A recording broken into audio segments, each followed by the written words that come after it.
For cheap and reliable MT, head over to aoa.com and use coupon code JACOB for 3% off. What is going down, everybody? It's Unbeatable Jacob, and if you were playing Limited this weekend, there is a pretty good chance you stumbled across this 88 overall point guard Damon Stoudamire card.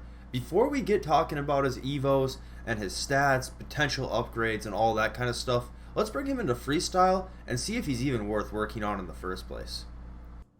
So the elephant in the room is that Damon Stoudamire is 5'10", okay? So the first thing I want to check out is how he stacks up compared to someone like Steve Nash, who is 6'3".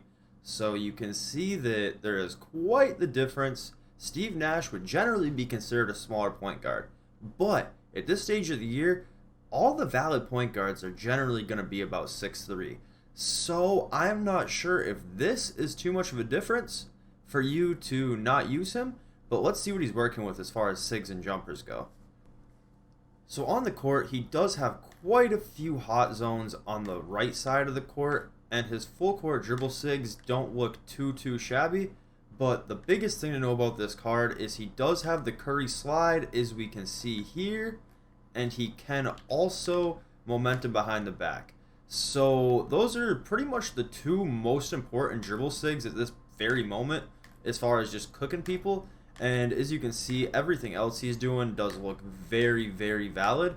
I mean, there's a million different combos that you can put together with dribble SIGs like this. So, I mean, overall, the worst thing in the world that you would have to worry about is trying to guard this guy on ball. And also for shooting, he does have Ray Allen's base. So if you can get past the fact that he is 5'10", like, this card is absolutely insane. I truthfully don't really mind at this stage in the game. It would be a different story if people were already running Magic and Ben Simmons at point guard. This would be a no-bueno for sure. But since the biggest point guards you're really going to have to run up against right now are going to be like Steve Nash and players like that, I'm really not all that worried about it, because with dribble SIGs like this, I mean, it doesn't matter really anything. Like, it doesn't matter how tall you are, you're going to be able to get room on somebody if you can even dribble a lick, as long as you know you can sit here and do moves like this all day. So overall, I do think that he is worth upgrading. I think he's worth putting the time into.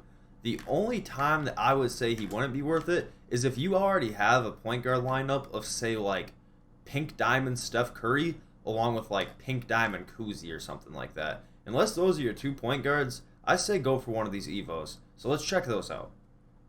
So for this card, there is two EVOs. The first EVO is forced, it's going to be balanced, and it's going to be pretty simple by the looks of it here. It's going to make him super fast, and also note that these stats you are seeing right now are the stats that he already has. So for instance, if you're looking at 88 speed, add 7 onto that to make it 95 after the first EVO.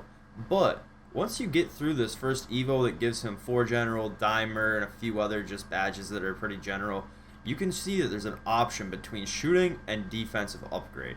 So this is pretty interesting, because the shooting upgrade is going to bring his 3-point shot up to a 95, along with giving him silver range, tireless shooter, volume shooter, and for the most part, that kind of seems like the first option you think. You would think, you know, this is an offensive card, you want offense.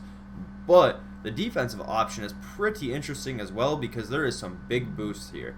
You're going to be getting his lateral quickness up into like the high 90 or high 80s, and his perimeter defense is going to go up quite a bit as well to make him at least respectable. And some of the badges he gets are pretty nuts here, because he gets clamps, he gets pickpocket, interceptor, intimidator even, lightning reflexes, and tireless defender are on Hall of Fame. So personally, I think if you go with defense, this card is going to age a little bit better. I think you're going to be able to use him in your lineup for a little bit longer as the season progresses and better cards come out. I think it's going to make him more of a viable option a few weeks or months down the road. So this is the one I'm probably going to be going for here. I really don't absolutely need to have this 3-point shot up to a 95. I mean, my coach and shoes, if I put them on him, are going to be getting him there anyhow. Of course, the range is pretty nice. I cannot lie about that. But to be honest with you, like, if you're really depending on hitting shots from range right now consistently, especially in TTO, like where this card would be the most fun, I really don't think it's going to work for you. because if you don't, he's going to be just a ginormous gaping hole on defense. So you better plan on like making over 60% of your threes with him easily. So overall, I think the best one to go for is defense. If you want to have more fun, this one might be the better one if you want to sit there and Curry slide for range. But I think the defense is going to make him a better card and more usable for longer. So anyways, guys, I appreciate it, and I'm out.